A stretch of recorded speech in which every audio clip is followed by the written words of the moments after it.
Hello friends, आम बहुत परिश्रम करी आपण गोटे हृदय धरा आमिनेटेड हरर कहानी तैयारी करुचु। जदि आपण मैंने आमर यही चैनल रे कहानी गुड़िक उपभोग करुँच तेज आम चैनल निश्चय सब्सक्राइब करूँ और आमर नुआ वीडियो नोटिफिकेशन पाइबापी बेल आइकन दबाइबू भूलु ना। अमिता और तांको स्वामी इलेश सबले गोटे स्वप्न थिला। पहाड़ मध्य से एक छोट सुंदर घर रहिबो। सेमाने एक ऑनलाइन व्यवसाय आरंभ करथिले, जहा फल से पृथ्वीर जेकोसी स्थान काम करें। से हिमाचल एक छोट गाँव में जंगल मझिरे गोटे पुराणा घर किणिले। घरटीर चारिपाखरे घन जंगल, बड़ बड़ गछ एवं विभिन्न प्रकार सुंदर फूल थिला। अमिता से घर को नहीं बहुत खुश थिला। हलदिया रंगर से बड़ घरटी सूर्य किरण में बहुत सुंदर देखा जाउथिला। किंतु जेतेबेले अमिता घर द्वार खोलिला, घर भितर एक अजब दुर्गंध आसिला। घरटी बहु वर्ष धरी बंद थिला एवं बहुत अपरिष्कार थिला। संभवतः सेथिपई से दुर्गंध आसुथिला। दुहें घर भितर प्रवेश कले। दिन में उज्जवल आलोक थिले मध्य घर भितर गभीर अंधकार छाया रही। सेमाने मोहम्बती जलाइले, विद्युत संजोग चालू कले, घर सफा कले एवं निज जिनपतर सजाई देले। से राति अमिता खाद्य रांधिया पनीपरिया काटिया आरंभ कला, किंतु बाहर सतेज देखा सबुज गुड़िक भितर संपूर्ण पचि जाइथिला। एपरिक से कला रंगर पोक बाहरुला। हालिया कारण से राति खाद्य आउ रांधिले नहीं, केवल ब्रेड आउ बटर खाई शोई पड़े।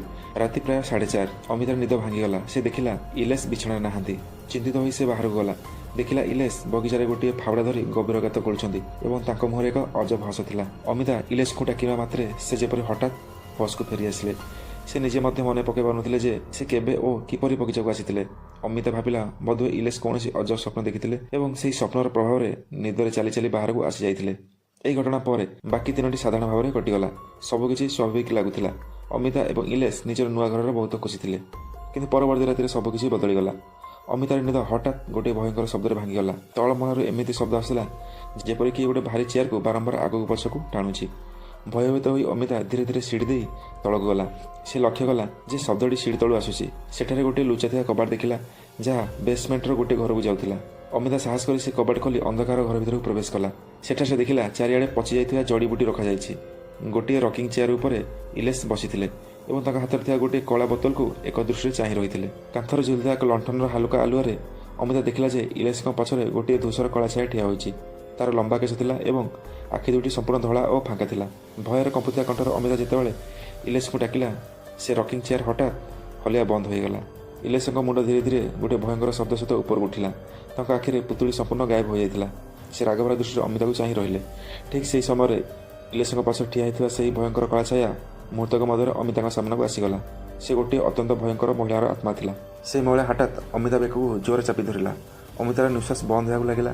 से छटपट होगा लगिला। किछि क्षण पर से अचेत होइगला। अचेत अवस्था अमिता गोटे अजब स्वप्न देखिला। से देखिला गभीर रातिर भयंकर अंधकार रे बगीचार से स्थान ठिया होइछि, जेठा इलेश पूर्व दिन गात खोलिदेले। किंतु एथर से निजे पागलक पर दुई हाथ में माटी खोलिबार व्यस्त थिला। माटी खोलु खोलु तार नख भांगी जाउथिला, आंगुठी रक्त बाहरुला, तथापि से खोलिया बंद करू नथिला। परदिन सकाळ जेतेबेले अमितार निद भांगिला, से निज बिछणार थिला। से भाविला गत रातिर सबकिछि केवल गोटे दुस्वप्न थिला। किंतु जेतेबेले से निज हाथ को देखला, भयर तार चित्कार बाहरी गला। तार दुई हाथ सतरे माटी एवं सुखी जाइथिबा लाल रक्तरे लेपित थिला। अमिता दौड़ी बाहर गला। से देखिला इलेश से गात को माटी पोतुछंती।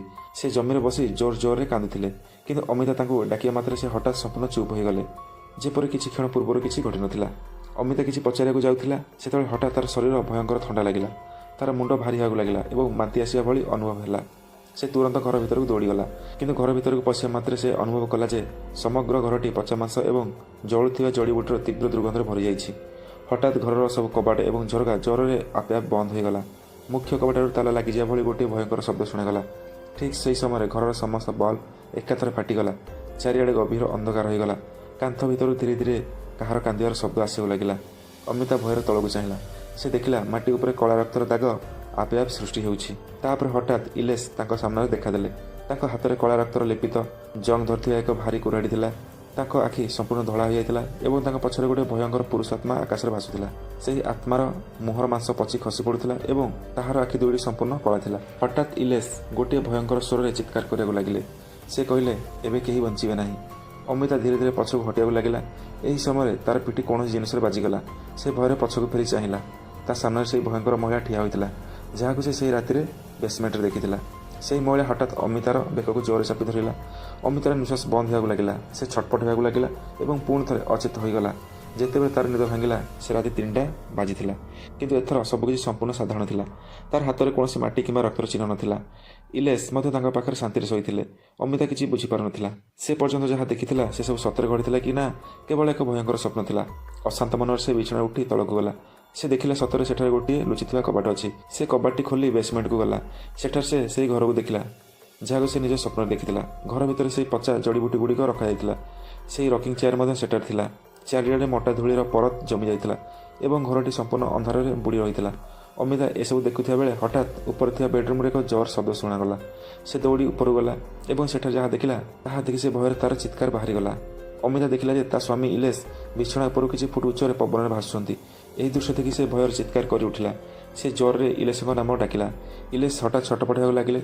ଦେଖିବାକୁ ଏମିତି ଲାଗୁଥିଲା ଯେପରି ସେ ଅଦୃଶ୍ୟ ଶିଙ୍କୁଳିରେ ବାନ୍ଧି ରଖାଯାଇଛନ୍ତି ଏବଂ ମୁକ୍ତ ହେବାକୁ ଚେଷ୍ଟା କରୁଛନ୍ତି। ଭୟଭୀତ ହୋଇ ଅମିତା ସାହାଯ୍ୟ ପାଇଁ ଫୋନ୍ ଉଠାଇଲା।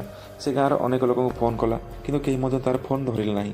ଏପଟେ ଇଲେଶଙ୍କ ଅବସ୍ଥା ଆହୁରି ଖରାପ ହେଉଥିଲା। ହଠାତ୍ ତାଙ୍କ ସମଗ୍ର ଶରୀର ଟାଣି ହୋଇଥିଲା ଏବଂ ସେ ଜୋରରେ ତଳକୁ ଖସି ପଡ଼ିଲେ।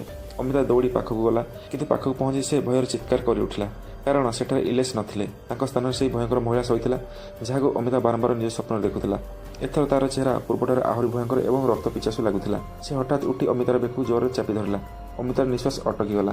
ସେ ଛଟପଟ ହେବାକୁ ଲାଗିଲା। ଧୀରେ ଧୀରେ ତାର ଶ୍ୱାସ ବନ୍ଦ ହୋଇଗଲା। ସେହି ଦିନର ସକାଳ ଇଲେଶଙ୍କ ପାଇଁ ସମ୍ପୂର୍ଣ୍ଣ ଅଲଗା ଥିଲା। ସେ ଯେତେବେଳେ ନିଦରେ ଉଠିଲେ ଅମିତା ଶାନ୍ତିରେ ବିଛଣାରେ ଶୋଇଥିଲା। କିଛି ଘଣ୍ଟା କଟିଗଲା କିନ୍ତୁ ଅମିତା ଉଠିଲା ନାହିଁ। ସେ କେବଳ ଗଭୀର ନିଦରେ ଶୋଇ ରହିଥିଲା। ଇଲେଶ ତାଙ୍କ ମୁହଁରେ ପାଣି ଛିଞ୍ଚିଲେ କିନ୍ତୁ କୌଣସି ପ୍ରତିକ୍ରିୟା ମିଳିଲା ନାହିଁ। ହଠାତ୍ ଅମିତାଙ୍କୁ ଭୟଙ୍କର ଝଟକା ଆରମ୍ଭ ହେଲା। ଇଲେଶ ତୁରନ୍ତ ତାଙ୍କୁ ଗାଡ଼ିରେ ବସାଇ ପାଖରେ ଥିବା ଗୋଟିଏ କ୍ଲିନିକକୁ ନେଇଗଲେ। ଡାକ୍ତର ତାଙ୍କର ସମସ୍ତ ପରୀକ୍ଷା କଲେ। ରିପୋର୍ଟ ସମ୍ପୂର୍ଣ୍ଣ ସାଧାରଣ ଆସିଲା। କେବଳ ତାଙ୍କ ହୃଦୟର ସ୍ପନ୍ଦନ ଅସାଧାରଣ ଭାବେ ବହୁତ ଦ୍ରୁତ ଥିଲା। ତଥାପି ଅମିତା ଆଖି ଖୋଲୁନଥିଲେ, କୌଣସି କଥା ମଧ୍ୟ କହୁନଥିଲେ। ଶେଷରେ ଇଲେଶ ତାଙ୍କୁ ଗୋଟିଏ ବଡ଼ ହସ୍ପିଟାଲକୁ ନେଇଗଲେ। ସେଠାରେ ଡାକ୍ତରମାନେ କହିଲେ ଅମିତା କୋମାକୁ ଚାଲିଯାଇଛି। ଇଲେଶଙ୍କୁ କିଛି ବୁଝା ପଡ଼ୁନଥିଲା। ମାତ୍ର ଗୋଟିଏ ଦିନ ମଧ୍ୟରେ ଏସବୁ କିପରି ଘଟିଗଲା। ଅମିତାଙ୍କୁ ହସ୍ପିଟାଲରେ ଭର୍ତ୍ତି କରି ସେ ପୁଣି ହିମାଞ୍ଚଳ ସେ ଗାଁରେ ଥିବା ନିଜ ଘରକୁ ଫେରି ଆସିଲେ। ଘର ବାହାରେ ପହଞ୍ଚି ଦେଖିଲେ ଗୋଟିଏ ବୃଦ୍ଧ ଲୋକ ଚୁପଚାପ ବସିଛନ୍ତି। ବୃଦ୍ଧ ଲୋକଟିକୁ ଇଲେଶକୁ ଏମିତି ଗୋଟିଏ ରହସ୍ୟ କହିଲେ ଯାହା ଶୁଣି ତାର ହୋସ୍ ଉଡ଼ିଗଲା। ସେ କହିଲେ ଏହି ଘରଟି ଅଭିଶପ୍ତ। ଏଠାରେ ଗୋଟିଏ ଭୟଙ୍କର ପିଚାସିନୀ ବାସ କରେ। ସେ ଲୋକମାନଙ୍କୁ ସେମାନଙ୍କର ସ୍ୱପ୍ନ ମଧ୍ୟରେ ବନ୍ଦୀ କରି ସେମାନଙ୍କର ଜୀବନ ଛଡ଼ାଇ ନେଇଥାଏ। ବୃଦ୍ଧ ଆହୁରି କହିଲେ ଏହି ଘର ତଳେ ଅନେକ ଲୋକଙ୍କର ମୃତଦେହ ପୋତାଯାଇଛି। ସେଥିପାଇଁ ତୁମେ ଯେତେ ଶୀଘ୍ର ସମ୍ଭବ ଏ ଘର ଛାଡ଼ି ଚାଲିଯାଅ। ଏତିକି କହି ବୃଦ୍ଧ ଲୋକଟି ଉଠି ଜଙ୍ଗଲ ରାସ୍ତାରେ ଚାଲିବାକୁ ଲାଗିଲେ। ଇଲେଶ ତାଙ୍କୁ ଡାକିଲେ କିନ୍ତୁ ସେ ବୃଦ୍ଧ ଚାଲୁ ଚାଲୁ ହଠାତ୍ ପବନରେ ମିଶି ଅଦୃଶ୍ୟ ହୋଇଗଲେ। ଏହା ଦେଖି ଇଲେଶ ସ୍ତବ୍ଧ ହୋଇଗଲେ। ସେ ତୁରନ୍ତ ସେହି ଅଭିଶପ୍ତ ଘର ଛାଡ଼ିଦେଲେ ଏବଂ ଅମିତାଙ୍କ ଦେହ ସୁସ୍ଥ ହେବା ପାଇଁ ପୂଜାର ବ୍ୟବସ୍ଥା କଲେ। କିଛି ଦିନ ପରେ ଗୋଟେ ଦିନ ହଠାତ୍ ଅମିତା ନିଜେ ହୋସ୍କୁ ଫେରି ଆସିଲେ। ନିଦରେ ଉଠିବା ମାତ୍ରେ ସେ ଜୋରରେ କାନ୍ଦିବାକୁ ଲାଗିଲେ। ସେ ଇଲେଶଙ୍କୁ କହିଲେ ଯେ ସେ କିପରି ଗୋଟିଏ ଭୟଙ୍କର ସ୍ୱପ୍ନର ଘର ଭିତରେ ଫସି ଯାଇଥିଲେ ଏବଂ ସେଠାରେ କେତେ ଅସହାୟ ଏବଂ ଏକାକୀ ଅନୁଭବ କରୁଥିଲେ। ଇଲେଶ ଭଗବାନଙ୍କୁ ଧନ୍ୟବାଦ ଜଣାଇଲେ। ସେ ସେହି ରହସ୍ୟମୟ ବୃଦ୍ଧଙ୍କୁ ମଧ୍ୟ ମନେ ମନେ କୃତଜ୍ଞତା ଜଣାଇଲେ ଯେ ତାକୁ ସତ୍ୟ କଥା କହିଥିଲେ। ଇଲେଶଙ୍କ ମନ ଲାଗିଲା ବୋଧହୁଏ ସେ ବୃଦ୍ଧ ମଧ୍ୟ ସେହି ଘରେ ଭ୍ରମଣ କରୁଥିବା ଗୋଟିଏ ଆତ୍ମା ଥିଲେ ଯାହାର ସ୍ୱପ୍ନକୁ ମଧ୍ୟ ସେ ପିଚାସିନୀ ଚୋରି କରି ନେଇଥିଲା। ଯଦି ଆପଣମାନେ ଏଭଳି କୌଣସି ସ୍ୱପ୍ନ ଘର ଭିତରେ ଫସାନ୍ତି ତେବେ ଆପଣ କ'ଣ କରିବେ? ଏଭଳି ରୋମାଞ୍ଚକର ଏବଂ ଭୟଙ୍କର କାହାଣୀ ଶୁଣିବା ପାଇଁ ଆମର ଚ୍ୟାନେଲକୁ ଶୀଘ୍ର ସବସ୍କ୍ରାଇବ୍ କରନ୍ତୁ ଏବଂ ବେଲ୍ ଆଇକନ୍ ଦବାନ୍ତୁ ଯାହାଦ୍ୱାରା ଆମେ ଆପଣଙ୍କ ପାଇଁ ପ୍ରତ୍ୟେକ ନୂଆ ଥ୍ରିଲିଂ ହରର କାହାଣୀ ସବୁଠାରୁ ପ୍ରଥମେ ଦେଖିପାରିବେ। ରହିଲି, ଜୟ ଜଗନ୍ନାଥ, ଧନ୍ୟବାଦ।